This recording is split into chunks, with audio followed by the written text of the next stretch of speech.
नमस्कार, आप देख रहे हैं from academic to competitive English मेरे यानी संतोष राजपूत के साथ। और आज ग्रामर एमसीक्यूज सीरीज का ये है पार्ट 2। तो आइए शुरू करते हैं आज का video. Adversity is the opposite of, और ऑप्शन ये है misfortune, misery, prosperity, disaster. Misfortune का मतलब दुर्भाग्य, माइजरी मुसीबत, प्रॉस्पेरिटी संपन्नता, डिजास्टर आपदा या मुसीबत होता है। और यहाँ पर आपको एडवर्सिटी का अपोजिट बताना है। तो एडवर्सिटी का मतलब होता है मुसीबत, तो इसका अपोजिट होगा प्रॉस्पेरिटी, क्योंकि बाकी सारे शब्द इसके सिनोनिम्स हैं। अगला क्वेश्चन देखते हैं। Obvious is the opposite of clear, evident, apparent, obscure. Obvious का मतलब होता है स्पष्ट, जिसमें क्लियर, एविडेंट, अपरेंट ये तीनों ऑब्वियस के सिनोनिम्स हैं, जिसका मतलब होता है स्पष्ट। और ऑब्सक्योर का मतलब होता है अस्पष्ट, तो इसका सही जवाब होगा D option. Active is the opposite of active, opposite है smart, brisk, energetic, passive. Smart, brisk और एनर्जेटिक ये सभी इस एक्टिव के सिनोनिम्स हैं, और पैसिव शब्द ही इसका अपोजिट है। अगला है prosperity is the synonym of. Prosperity इसका पर्यायवाची है, और ऑप्शन ये है एडवर्सिटी, एफ्लुएंस, माइजरी, डिजास्टर। जिसमें एडवर्सिटी, माइजरी और डिजास्टर ये प्रॉस्पेरिटी के अपोजिट हैं, जिसमें एफ्लुएंस ही इसका सिनोनिम है। एफ्लुएंस का मतलब था अमीरी। He is a man of, और आगे ब्लैंक स्पेस है, और इसमें आपको भरना है प्रिंसिपल या प्रिंसिपल, नन ऑफ दीज। यहाँ पहला प्रिंसिपल जो लिखा है वो है प्रधानाचार्य या प्रधान, मूल, और दूसरा प्रिंसिपल लिखा है इसका मतलब है सिद्धांत, और तीसरा सी में तो स्पेलिंग ही गलत लिखी है, तो ये तो हो ही नहीं सकता है। तो यहाँ पर जो क्वेश्चन लिखा है उसका मतलब है वह एक व्यक्ति है, तो प्रधानाचार्य नहीं आएगा, सिद्धांत होगा, जिसका मतलब यानी बी ऑप्शन से होगा, तो पूरा अर्थ निकलेगा वह सिद्धांत वाला व्यक्ति है। अगला है the blank space of Akbar is known for Hindu Muslim unity, और ऑप्शन है रेन, रैन, रेन और रैंस। जिसमें पहला रेन का मतलब होता है राज्य, दूसरा रैन वारिस होता है, फिर रेन इसका मतलब लगाम लगाना, कंट्रोल करना भी होता है।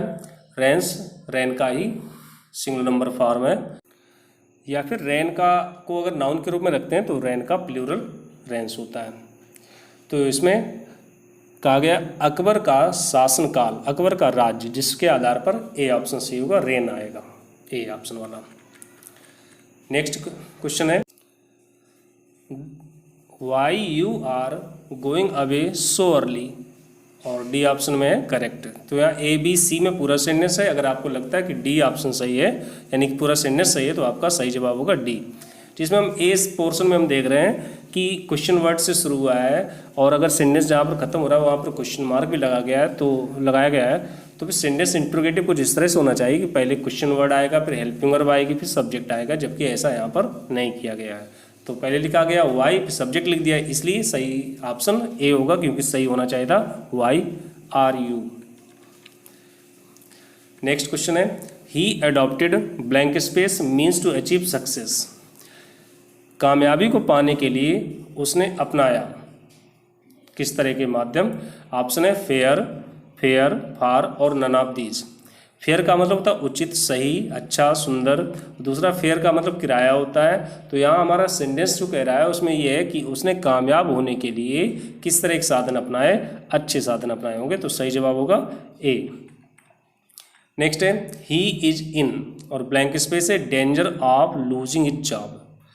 अपनी नौकरी खोने के खतरे में वह है, और यहाँ पर चार ऑप्शन है इमिनेंट, दूसरा भी इमिनेंट उच्चारण में आएगा, तीसरा भी इमिनेंट होगा, लेकिन ये सी ऑप्शन में स्पेलिंग ही गलत है, तो ये तो पहले से ही गलत हो जाएगा, और चौथा है डी नन ऑफ दीज। तो जो पहला लिखा है इमिनेंट, इसका मतलब होता है प्रसिद्ध, तो ये तो वहाँ पर नहीं होगा। दूसरा इमिनेंट का मतलब जो जल्द ही कुछ होने वाला होता है। तो यहाँ सेंटेंस के आधार पर यही समझ में आ रहा है कि वह अपनी नौकरी खोने के खतरे में जल्द में ही है, जल्दी ही उसकी नौकरी जाने वाली है, तो सही जवाब होगा B. He told a story with a blank space heart, और ऑप्शन है शोर, दूसरा भी शोर पढ़ा जाएगा, तीसरा भी शोर होगा, चौथा भी शोर पढ़ा जाएगा, लेकिन चौथे की स्पेलिंग ही गलत है। तो पहले 3 ऑप्शन में से कोई ना कोई होना चाहिए। तो पहला लिखा है, इसका मतलब नासूर, घाव, जख्म या दुख भी होता है। दूसरा शोर का मतलब खट्टा होता है। तीसरा शोर का मतलब समुद्र का किनारा होता है। तो यहाँ सेंटेंस के आधार पर उसने कहानी सुनाई, किस तरह के हृदय से? शोर, यानी पहले ए ऑप्शन के आधार पर होगा, दुखी मन से उसने पूरी कहानी सुनाई होगी। अगला क्वेश्चन है, blessing is the opposite of. Blessing किस चीज़ का अपोजिट है? ऑप्शन है थैंक्स, गुड विशेस, इनकरेज, कर्स। तो कर्स शब्द का ब्लेसिंग अपोजिट है, तो सही जवाब है यहाँ पर डी। अगला, export is the opposite of. Export किस चीज़ का अपोजिट है? ऑप्शन है to sell, import, buy, give. तो इसका सही जवाब होगा इम्पोर्ट। नेक्स्ट है, dear is the synonym of. Dear किस चीज़ का सिनोनिम है? ऑप्शन है young, old, due, costly. Dear का मतलब हम लोग नॉर्मली समझते हैं, डियर का मतलब प्रिय होता है, लेकिन डियर का मतलब महंगा भी होता है। तो इसका सही आज जवाब होगा कॉस्टली। डियरनेस अगर लिखते हैं तो इसको महंगाई कहा जाता है। अगला क्वेश्चन है, complex is the synonym of. Complex किस चीज़ का सिनोनिम है? ऑप्शन है डिफिकल्ट, इजी, कॉम्प्लिकेटेड, कलर। तो कॉम्प्लेक्स का मतलब जटिल या पेचीदा होता है, जिसका सही जवाब है सी। और कॉम्प्लिकेटेड माने भी होता है जटिल या पेचीदा। अगला क्वेश्चन है, the post of A clerk is. Clerk का पद है एम्प्टी, आइडल, वैक्यूम, वैकेंट। क्या शब्द कहा जाएगा? एम्प्टी का मतलब खाली होता है, वैक्यूम का मतलब निर्वात होता है, वैकेंट का मतलब रिक्त होता है। तो यह सही जवाब होना चाहिए डी, वैकेंट का प्रयोग किया जाएगा। आई सेट, ब्लैंक स्पेस है, द चेयर पर्सन, और ऑप्शन है बाई, साइड, बिसाइड्स, बिसाइड। तो मैं चेयरपर्सन के पास में, बगल में बैठा, तो इसके आधार पर आएगा बिसाइड, डी ऑप्शन होगा। हेल्थ इज इसेंशियल और ब्लैंक स्पेस हैप्पीनेस। स्वास्थ्य आवश्यक है, इसेंशियल के साथ हमेशा प्रीपोजिशन आती फॉर, तो ये ऑप्शन ए में लिखा हुआ है। नेक्स्ट है, नथिंग कैन माई ओपिनियन, और ऑप्शन ई रहे अल्टर, दूसरा भी अल्टर पढ़ा जाएगा, तीसरा है रिफ्यूज और नन ऑफ दीज। तो यहाँ पर सेंस निकल रहा है कि कोई भी मेरे विचार को बदल नहीं सकता है। तो पहला जो अल्टर लिखा है इसका मतलब बदलना होता है। दूसरा अल्टर माने वेदी होता है, एक वो स्थान जहाँ पर बलि चढ़ाई जाती है, तो उसको अल्टर कहते हैं। और पहला अल्टर का मतलब चेंज करना होता है, इसलिए अल्टरनेट बना है, अल्टरनेटिव्स भी होते हैं। तो सही जवाब है ए। नेक्स्ट है, admire is the synonym of. Admire किस चीज़ का पर्याय है? तो एडमायर का मतलब प्रशंसा करना होता है। ऑप्शन ए है criticise, praise, accept, condemn. Criticise आलोचना करना होता है, कंडेम भी आलोचना करना होता है, एक्सेप्ट स्वीकार करना, प्रेज माने प्रशंसा करना होता है। तो एडमायर का सिनोनिम होगा प्रेज, तो सही जवाब है बी। नेक्स्ट है, this is the girl which got the first prize. अगर हमें लगता है कि सभी ऑप्शन सही हैं तो सही जवाब होगा डी, जबकि ऐसा अगर हमें गलती समझ में आती है तो वही ऑप्शन हमारा सही होगा। This is the girl, girl man factor का, मैन फैक्टर के आधार पर हु, हुम, हुज का प्रयोग किया जाता है। यहाँ पर व्हिच का प्रयोग किया गया है, जबकि व्हिच का प्रयोग थिंग फैक्टर में वस्तुओं के लिए प्रयोग किया जाता है। तो सही जवाब है यहाँ पर बी। नेक्स्ट है, as long I am there you needed not worry, और फिर है नो एरर, डी ऑप्शन में। पूरा सेंटेंस दो पोर्शन में बटा हुआ है, दो टेंस है वहाँ पर, एक तो आई एम देयर, दूसरा यू नीडेड नॉट वरी। तो जो पहला पोर्शन लिखा गया है आई एम देयर, ये प्रेजेंट टेंस में, तो दूसरा भी उसी टेंस में ही होना चाहिए, यू नीडेड नॉट का प्रयोग नहीं होगा, सही होगा यू नीड नॉट वरी। तो हमारा सही जवाब है यहाँ पर C. One who lives forever, जो हमेशा ही बना रहे, कभी खत्म ही ना हो, लॉन्ग लाइफ का आ जाएगा, मॉर्टल होगा, इमॉर्टल होगा, डिवोटी होगा। तो इसका सही जवाब है सी ऑप्शन, इमॉर्टल। नेक्स्ट है, ripe is the opposite of. Ripe किस चीज़ का अपोजिट है? Full, complete, raw, incomplete. तो राइप का मतलब होता है पका हुआ, तो इसका अपोजिट होगा रॉ, सी ऑप्शन में लिखा है। नेक्स्ट है, हु इज प्रेजेंट एवरीवेयर। कोई व्यक्ति, वस्तु, कोई भी चीज़ जो हर जगह पर हो तो उसको क्या कहते हैं? ऑप्शन है ओमनी प्रेजेंट, ओमनीपोटेंट, ओमनीवोरस और एथेस्ट। ओमनी प्रेजेंट का मतलब सर्वव्यापी होता है, यानी यही सही होगा। बाकी के अर्थ भी देख लेते हैं। ओमनीपोटेंट होता है सर्वशक्तिमान, ओमनीवोरस होता है जो सर्वहारी होता है, सब कुछ खाता है। एथेस्ट का मतलब होता है जो ईश्वर में आस्था नहीं रखता है। नेक्स्ट है, the sceneries of Kashmir is very charming, और इसमें कौन सा ऑप्शन सही होगा? सही होगा ए ऑप्शन में, क्योंकि सीनरी मशीनरी टाइप के जो शब्द होते हैं, पोइट्री भी है, लगेज है, अल्फ़ाबेट है, तो इन शब्दों का कभी प्लूरल नहीं होता है। ये सिंगुलर प्लूरल में सेम ही प्रयोग किए जाते हैं और इनको एक वचन के साथ ही इनके साथ में वर्ब आती है। तो सीनरीज नहीं होगा, सही होगा सीनरी। नेक्स्ट है although he is poor but he is honest. यहाँ पर सही जवाब होगा सी, क्योंकि सी ऑप्शन में लिखा है बट, जबकि ऑल्दो के साथ में एट का प्रयोग किया जा सकता है लेकिन बट का प्रयोग कभी नहीं होता है। नेक्स्ट क्वेश्चन है I am happier from you in many aspects. Aspects का मतलब पहलू, कई एक पहलू में मैं आपसे प्रसन्न हूँ, आपसे ज़्यादा प्रसन्न हूँ। तो हैप्पियर कंपैरेटिव डिग्री में लिखा है, कंपैरेटिव डिग्री के साथ कंपैरेटिव कंजंक्शन का प्रयोग किया जाता है, देन का प्रयोग होना चाहिए, फ्रॉम का प्रयोग नहीं होगा। तो सही जवाब है यहाँ पर बी ऑप्शन, देन यू का प्रयोग होना चाहिए था। The president had hardly spoken a few words then the microphone stopped functioning और नो एरर। इस सेंटेंस में हम देख रहे हैं हैड हार्डली का प्रयोग हुआ है और हार्डली, स्केर्सली, बेयरली जब शब्द आते हैं तो इनके साथ में कंजंक्शन व्हेन का प्रयोग किया जाता है, देन का प्रयोग नहीं होता है, जो कि सी ऑप्शन में देन जो लिखा गया ये गलत है। तो सही जवाब है हमारा C. One of my friend owns a motor parts shop in old Delhi. तो इस सेंटेंस में हम देखते हैं लिखा है वन ऑफ, और one of, each of, either of, neither of, none of, any of के साथ में नाउन प्रोनाउन तो प्लूरल के आते हैं लेकिन वर्ब सिंगुलर की आती है। जो ओन्स वर्ब लिखी वो तो सही लिखी गई, लेकिन वन ऑफ के साथ में जो नाउन लिखा गया फ्रेंड वो गलत है, वहां पर होना चाहिए फ्रेंड्स। तो यहाँ पर सही जवाब है ए।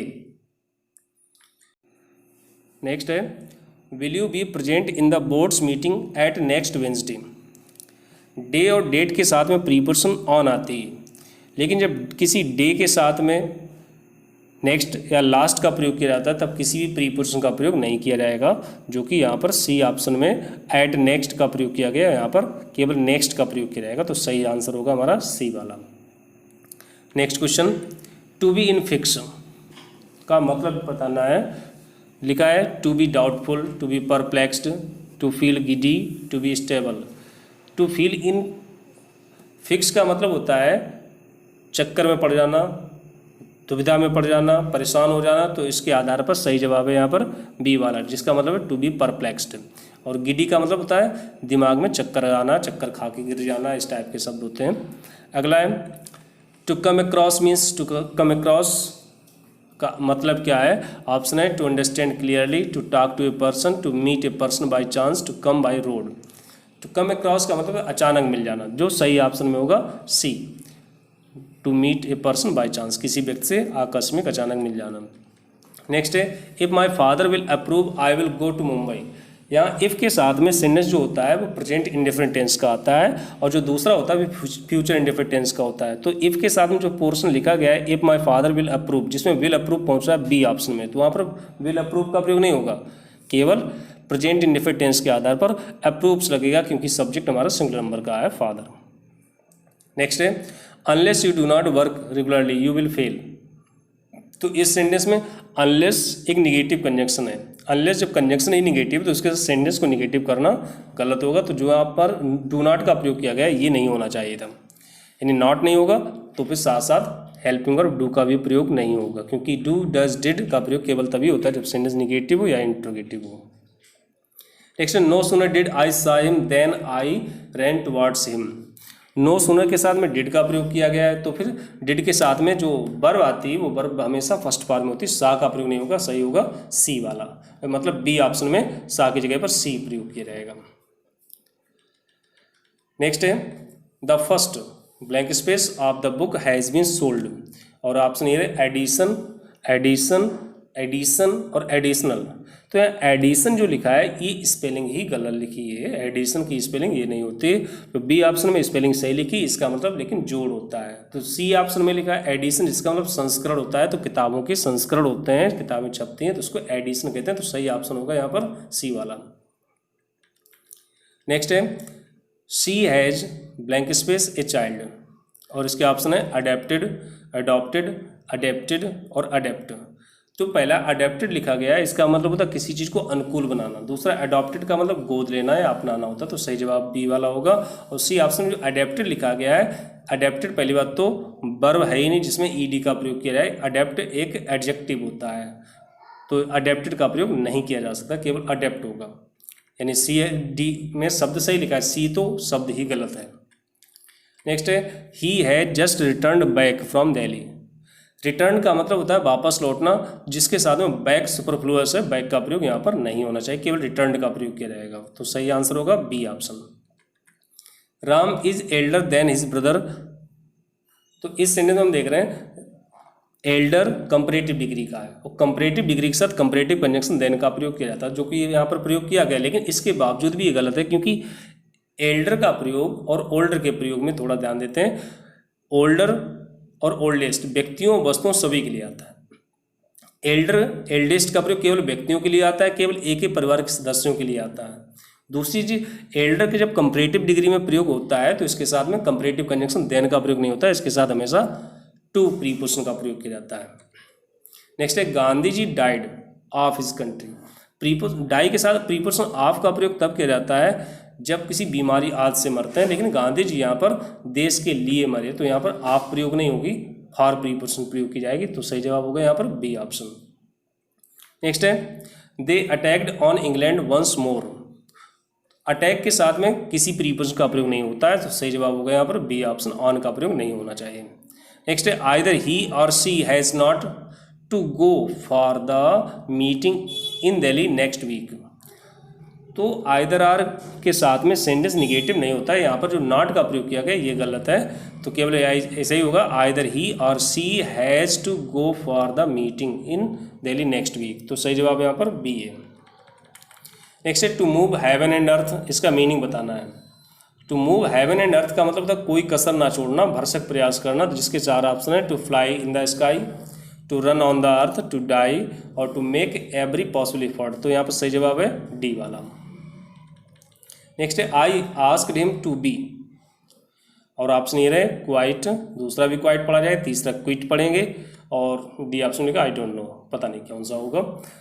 तो आई डोंट नो पर तो बाद में विचार करते हैं, पता है कि नहीं है पहले इसी पर विचार कर लेते हैं। पहले क्वाइट लिखा है, क्वाइट का मतलब बिल्कुल होता है, और दूसरा जो क्वाइट लिखा है इसका मतलब शांत होता है, तीसरा जो क्विट लिखा है इसका मतलब छोड़ना होता है। तो यहाँ पर हम कह रहे हैं I asked him to be, मैंने उससे कहा रहने को, क्या शांत रहने को। तो सही जवाब होगा बी वाला।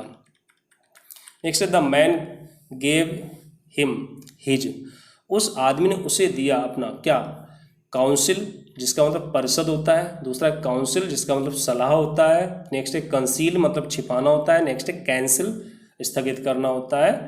तो यहाँ पर सही कौन सा होगा, काउंसिल मतलब सलाह दी, बी ऑप्शन सही होगा। नेक्स्ट है my father told me that honesty was the best policy. ये सेंटेंस इनडायरेक्ट स्पीच में बना हुआ रखा है, जिसमें honesty is the best policy एक फैक्ट है, प्रोवर्ब है, तो ये ऐसे ही प्रयोग होता है, इसका टेंस इनडायरेक्ट स्पीच में नहीं चेंज होता है। तो सही जवाब होगा सी वाला, जिसमें वाज का प्रयोग गलत किया गया, यहाँ पर इज होना चाहिए। अगला ups and downs means, ups and downs का मतलब क्या होता है, इसका मतलब होता है हिंदी में उतार चढ़ाव होना, जिंदगी में जो उतार चढ़ाव आते हैं, सक्सेस और फेलियर्स होते हैं, सुख दुख आते हैं, इसको अप्स एंड डाउन्स बोलते हैं। जिसके चार ऑप्शन है uneasy road, good and bad times, happy life, miserable. तो सही जवाब है यहाँ पर B option, good and bad times. Next है a person who has two wifes at the same time is called, कोई व्यक्ति जिसके एक साथ में दो शादियाँ हुई हों तो उसको क्या कहते हैं, पॉलीगैमी, मोनोगैमी, मैट्रिमनी और मिसोगैमिस्ट। तो यहाँ पर पहला ऑप्शन सही होगा पॉलीगैमी, जिसका मतलब होता है बहुविवाह, एक से ज़्यादा शादी करना। नेक्स्ट है एप्ट मीन्स, एप्ट का मतलब बताना है, एप्ट का मतलब उचित, तो उचित के आधार पर यहाँ पर पहला ही शब्द मिल रहा है ए सुटेबल। नेक्स्ट है ब्रीफ मीन्स, ब्रीफ शब्द का मीनिंग बताना है, तो इसके चार ऑप्शन है लॉन्ग, लार्ज, कंसाइज और क्लियर, यानी ब्रीफ का सिनोनिम बताना है। जैसे लॉन्ग, लार्ज और क्लियर तो नहीं हो सकते हैं, क्योंकि लॉन्ग लार्ज का तो मतलब लंबे या बड़े होते हैं, कंसाइज का मतलब छोटा करना होता है, संक्षेप में होता है। तो सही जवाब होगा यहाँ पर सी। तो ये 50 क्वेश्चन थे जो मैंने इस वीडियो में आपको कवर किए हैं। धन्यवाद। Subscribe and press the bell icon on the YouTube app to never miss an update.